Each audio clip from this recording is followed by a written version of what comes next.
welcome to another edition of Tuesdays with a Disability Policy for All.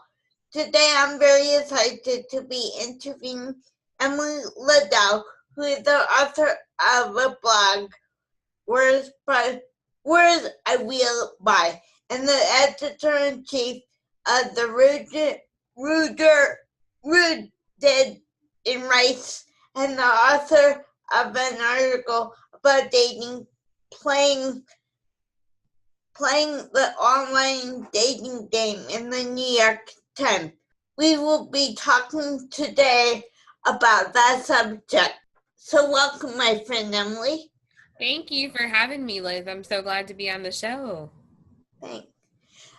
The first question is, why do you think parents and families disencourage people with disability to have romantic relationships?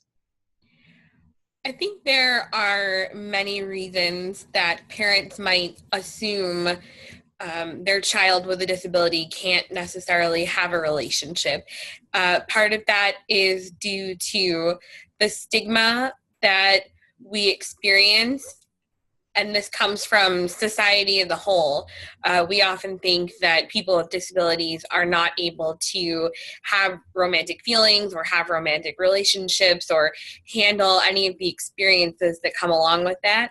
It also stems, I think, from a complete lack of seeing people with disabilities in romantic relationships in the media. So you don't see yourself reflected back at you. And when parents don't see representation of people with disabilities having healthy romantic relationships, they may make the assumption that it's not the right decision for their child.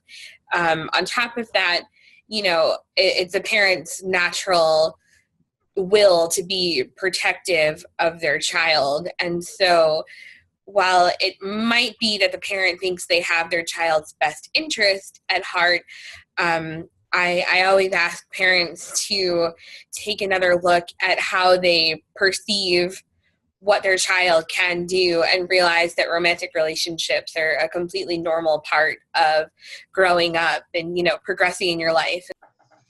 Thank you. The next question is, what do you think it will take to help families feel comfortable knowing people with disability can have sexual relationships? Well, sex is a taboo topic in general, right? I worry that if we can't even have a healthy conversation about sex for someone of any ability out in the open, how are we going to even begin to have conversations about the fact that people with disabilities can also engage in sexual relationships? I've heard stories of them being excluded from sex education in their school. And so they may not be getting any sex education or may not be getting it from the right sources. And if we're uncomfortable with talking about it, if parents or medical professionals or teachers are uncomfortable talking about it with younger kids with disabilities, obviously of an appropriate age to have sex education, then I think we're doing a disservice because, the kids might not know how to have sex safely. They may not know how to avoid any kind of sexual abuse. So it's really important to understand that just because someone has a disability doesn't necessarily mean that they're not going to, at some point in their life, be sexually active. And education and being comfortable with that idea is the most important thing you can do for someone who's younger and has a disability. Thank you. Is there anything else you would like to talk about the subject for our audience? I think that dating and relationships is a challenging process for anyone. And I realize that having a disability adds an extra layer of challenges, often because of the stigma and discrimination that we experience, and then often because we are going up against our own abilities. I mean, I never want to say that someone with a disability is limited in any way from having a romantic relationship, but sometimes the things that we may not be able to do in certain ways can make things challenging. And so that means we have to adapt, and we have to become good at communicating, and we have to find ways to work around whatever our so-called limitations are and find ways to make romantic relationships work for us.